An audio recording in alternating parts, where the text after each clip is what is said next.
Good morning বন্ধুরা, কেমন আছো তোমরা সবাই? আশা করছি অনেক ভালো আছো।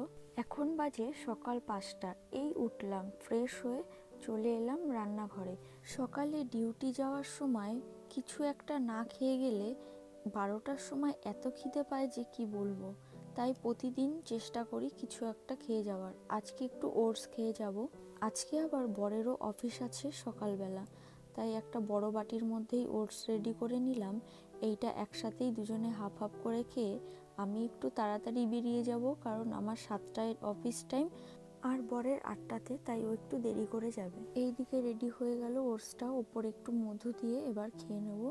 খাওয়া দাওয়া করে এবার বেরিয়ে পড়লাম অফিসের জন্য।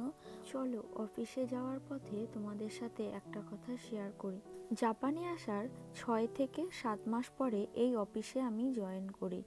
যেই দিন আমার প্রথম অফিস ছিল সেই দিন আমি বরের সাথেই অফিসে গেছিলাম। বর আমাকে দিয়ে এসছে, আমি ভাষা কিছুই পারি না, আর এরা আমাকে এমনভাবে ওয়েলকাম জানালো যে মনে হয় আমি নিজের দেশেই আছি। তাও একটু মনে ভয় লাগছিল যে একটা অন্য দেশ, অন্য জায়গা, অন্য মানুষ, অন্য ভাষা, কি জিজ্ঞাসা করবে আমাকে, কি উত্তর দেব, একটা টেনশন কাজ করছিল। তো আজকের মতো এইটুকুই, পরে আবার পুরো গল্পটা বলবো।